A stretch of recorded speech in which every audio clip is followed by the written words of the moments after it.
Hello, ಇವತ್ತಿನ ವಿಡಿಯೋದಲ್ಲಿ ನಾನು ನಮ್ಮೆಲ್ಲರ ಚೈಲ್ಡ್ಹುಡ್ ಫೇವ್ರೆಟ್ ಸ್ವೀಟ್ ಕಡಲೆಕಾಯಿ ಮಿಠಾಯಿ, ಕಡಲೆ ಬರ್ಫಿ, ಚಿಕ್ಕಿ ಇದನ್ನು ಮಾಡೋಕ್ಕೆ ತೋರಿಸ್ತಾ ಇದ್ದೀನಿ. ಫಸ್ಟ್ ಬಂದು ನಾನು 2 ಕಪ್ಪಷ್ಟು ಕಡಲೆಕಾಯಿ ಬೀಜ ತೊಗೊತಾ ಇದ್ದೀನಿ. ಇದನ್ನು ಮೀಡಿಯಮ್ ಫ್ಲೇಮಲ್ಲಿ ಕಡಲೆಕಾಯಿ ಬೀಜ ಬಾಯಿ ಬಿಡೋವರೆಗೂ ನಾವು ಚೆನ್ನಾಗಿ ಹುರ್ಕೋಬೇಕು. ಇದೇನಕ್ಕೆ ಅಂತಂದರೆ ಚಿಪ್ಪೆ ತೆಗಿಯೋದಕ್ಕೋಸ್ಕರ ಇದನ್ನು ಮಾಡ್ಕೊಳ್ಳೋದು ನಾವು. ಸೊ ನೋಡಿ, ಇಲ್ಲಿ ಕಾಣ್ತಾ ಇದೆ ಅನ್ಸುತ್ತೆ ಕೆಲವೊಂದು ಕಡಲೆಕಾಯಿ ಬೀಜ ಬಾಯಿ ಬಿಟ್ಟಿರೋದು. ಈ ಥರ ಆದಮೇಲೆ ಸ್ಟವ್ ಆಫ್ ಮಾಡಿ ಸ್ವಲ್ಪ ತಣ್ಣಗಾದಮೇಲೆ ಒಂದು ಪ್ಲೇಟ್ಗೆ ಹಾಕ್ಕೊಂಡು ನೀವು ಈ ಥರ ಲೋಟದಲ್ಲಿ ಸ್ವಲ್ಪ ಪ್ರೆಷರ್ ಕೊಟ್ಟು ರಬ್ ಮಾಡಿದ್ರೆ ಈ ಚಿಪ್ಪೆ ಎಲ್ಲ ಬರುತ್ತೆ, ಇಲ್ಲಾಂದರೆ ಕೈಯಲ್ಲಿ ಉಜ್ಜಿದ್ರೂ ಸಹ ಬರುತ್ತೆ. ಇದನ್ನು ನೆಕ್ಸ್ಟು ನಾವು ಮಿಕ್ಸಿ ಜಾರಿಗೆ ತಣ್ಣಗಾದಮೇಲೆ 10 ಸೆಕೆಂಡ್ ಟೈಮ್ ಇದ್ದಂಗಲ್ಲಿ ನಾವು ರುಬ್ಕೊಂಡ್ರೆ ಈ ಥರ ಕಡಲೆಕಾಯಿ ಬರ್ಫಿದು ಪೌಡರ್ ರೆಡಿ ಆಗುತ್ತೆ.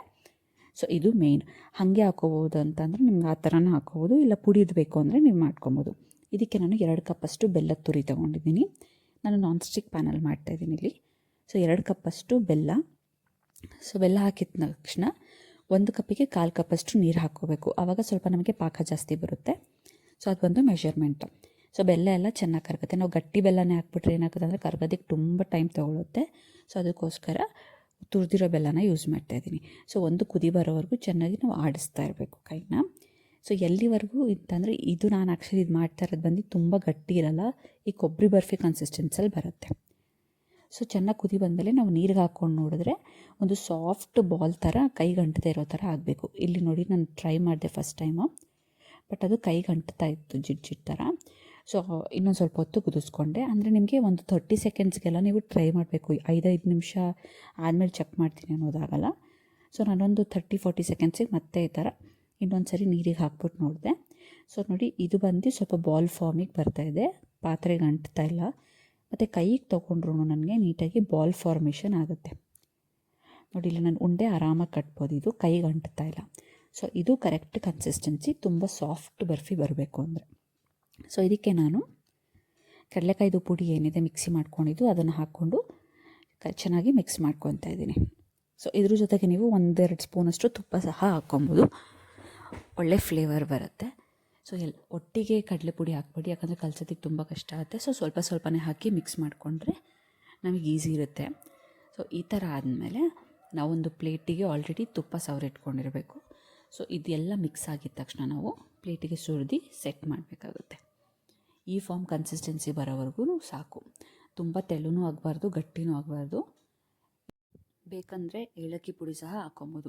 ಇದೇ ಸೇಮ್ ಇದರಲ್ಲಿ ಕಡಲೆಕಾಯಿ ಬೀಜ ಬದಲು ನಾವು ಡ್ರೈ ಫ್ರೂಟ್ಸ್ನ ಪುಡಿ ಮಾಡ್ಕೊಂಡು ಸಹ ಹಾಕ್ಕೊಂಡು ಸಖತ್ತಾಗಿರುತ್ತೆ ಟೇಸ್ಟು. ಸೊ ಗ್ರೀಸ್ ಮಾಡಿರೋಂಥ ಪ್ಲೇಟಿಗೆ ನಾನು ಇದನ್ನು ಹಾಕ್ತಾಯಿದ್ದೀನಿ.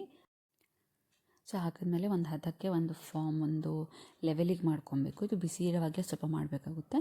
ಅದಾದಮೇಲೆ ನಾವು ಯಾವಾಗ ಕಟ್ ಮಾಡಬೇಕು ಅಂದರೆ ನಾವು ಅದನ್ನು ಮುಟ್ಟಿದ್ರೆ ನಮಗೆ ಅಂಟು ಬರಬಾರ್ದು ಅಂಥ ಟೈಮಲ್ಲಿ ಅದನ್ನು ಕಟ್ ಮಾಡ್ಕೊಬೇಕು. ಇಲ್ಲಾಂದರೆ ಚಾಕು ಫುಲ್ ಅಂಟ್ಕೊಂಬಿಡುತ್ತೆ ನಾವು ಅದರೊಳಗೆ.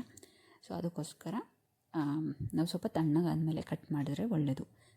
ಸೊ ಇನ್ನೊಂದು ನಾವು ಸೆಕೆಂಡ್ ಟೈಮ್ ಇದೇ ಬರ್ಫಿ ಮಾಡೋವಾಗ ಸ್ವಲ್ಪ ಬೆಲ್ಲದ ಪಾಕದಲ್ಲಿ ಬೆಲ್ಲ ಕರಗೋವಾಗ ನಾವು ನೀರು ಕಡಿಮೆ ಹಾಕ್ಕೊಂಡ್ವಿ.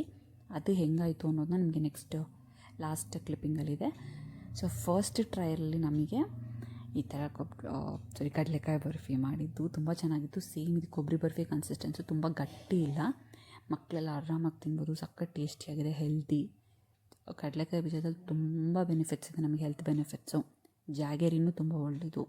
ಸೊ ನೀವು ಟ್ರೈ ಮಾಡಿ. ಸೊ ನಾನು ಆಗಲೇ ಹೇಳ್ದಂಗೆ ಇದು ಸೆಕೆಂಡ್ ಕ್ಲಿಪ್ಪಿಂಗು. ಸ್ವಲ್ಪ ಬೆಲ್ಲದ ಪಾಕಕ್ಕೆ ನೀರು ಕಡಿಮೆ ಹಾಕಿದ್ದು.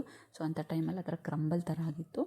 ಸೊ ಎಕ್ಸ್ಟ್ರಾ ಸ್ವಲ್ಪ ಬೆಲ್ಲ ಹಾಕಿ ಕರಗಿಸಿ, ಅಂದರೆ ಪಾಕ ಏನು ಬರೋದು ಬೇಡ, ಜಸ್ಟ್ ಬೆಲ್ಲ ಕರಗಿದ್ಮೇಲೆ ಇದನ್ನು ಮಿಕ್ಸ್ ಮಾಡಿಕೊಂಡ್ರೆ ಸಾಕು. ಎಷ್ಟು ಹದ ಬೇಕೋ ಅಷ್ಟು ನೋಡಿಕೊಂಡು. ಸ್ವೀಟೇನಂತ ಜಾಸ್ತಿ ಆಗೋಲ್ಲ, ಜಸ್ಟ್ ಇದನ್ನು ಮಿಕ್ಸ್ ಮಾಡ್ಕೊಳ್ತೀವಿ. ನಾವು ಇದು ತುಂಬ ತರಿ ಥರ ಆಗಿಬಿಟ್ಟಿತ್ತು ಸೆಕೆಂಡ್ ಟೈಮ್ ಮಾಡಿದಾಗ. ಸೊ ಅದಕ್ಕೋಸ್ಕರ ಸ್ವಲ್ಪ ಬೆಲ್ಲನ ನೀರಲ್ಲಿ ಕರಗಿಸಿ ಮಾಡಿರೋದು. ಸೊ ಬೆಲ್ಲ ಎಲ್ಲ ಕರಗಿದ್ಮೇಲೆ ಅದು ಪ್ರಾಪರ್ ಕನ್ಸಿಸ್ಟೆನ್ಸಿಗೆ ಬರುತ್ತೆ. ತುಪ್ಪ ಸವರಿರೋ ಪ್ಲೇಟಿಗೆ ಇದನ್ನು ಹಾಕಿ ಸೆಟ್ ಮಾಡಿ ಕಟ್ ಮಾಡಿದ್ರೆ ಕಡಲೆಕಾಯಿ ಬೀಜ ಬರ್ಫಿ ಚಿಕ್ಕಿ ರೆಡಿ ಆಗುತ್ತೆ. ಎಂಜಾಯ್ ಮಾಡಿ. ನನ್ನ ಚಾನಲ್ನ ಸಬ್ಸ್ಕ್ರೈಬ್ ಮಾಡಿ, ವಿಡಿಯೋನ ಲೈಕ್ ಮಾಡಿ. Thank you very much.